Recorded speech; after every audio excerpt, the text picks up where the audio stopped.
informal, we use it for everything. You know, all of us, every advocate that's out there. And we do have, I call them mini recruiters or mini talent acquisition people, because we have certain people that it's not their responsibility, but they're kind of with us, and we're like, okay, we know in marketing we got 3 people that are using their LinkedIn, or how many people, right? So we have those strategically placed within different whatever. But LinkedIn allows you informally to, once somebody sees on, like if I post a position, right, and once somebody sees on my job that, hey, I have something out there, there's a way, because I just did this for a girl in marketing, so that's why it comes so close to home. She saw it, my posting, and then she do an in-mail to me that I can easily get it out to the recruiter. Okay.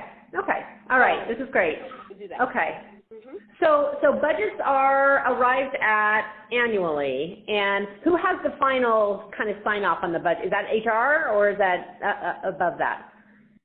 That is our VP of HR in Elevon, and our parent company has 6 children, so each child has to give their estimates to the parent.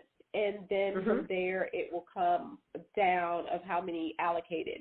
If it's in your run rate, like your run rate this year, Elevon will do approximately 7, recruiting events, right? So we are doing recruiting events.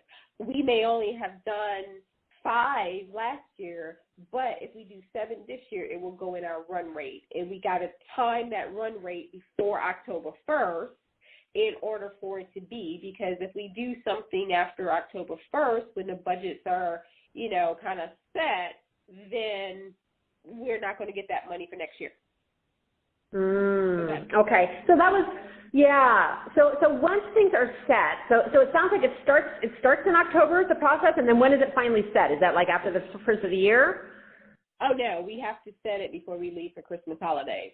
Oh, you do? Okay, so it's all in stone before Christmas. Okay, and then during a year, so let's say it's been set at Christmas, come, let's say February, can you ever make modifications to that budget mid-year, or are you pretty well, your $1.5 million for talent acquisition is $1.5 million? Can you go beyond that or no? We can make adjustments. Anything is negotiable. We go back, just like you go back to your parent and ask for more money.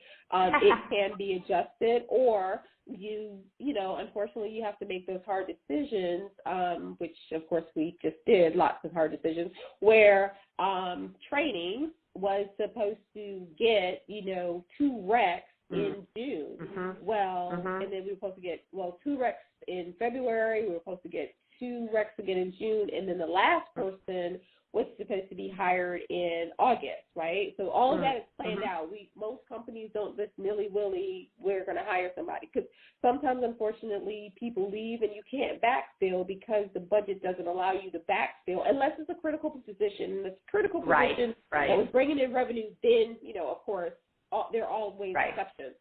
But here it is in June, the end of June, and both of my recs for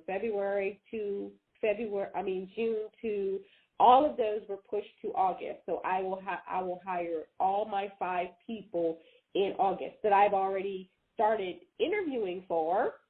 Okay. But the job was put on hold until August, because you have to then another department decide, you're like, it's more critical to hire a business intelligence person who's doing XYZ than to hire a trainer. I think that's silly, but that's just my opinion.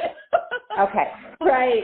So how often do modifications, so let's say you've set your budget, like how often do modifications happen to the budget where things are added, or you need to go and ask for more money? Is that frequent, or is that infrequent that happens? In HR, that's infrequent. In other places, it's more frequent. So in HR, for you guys, that may happen about twice a year.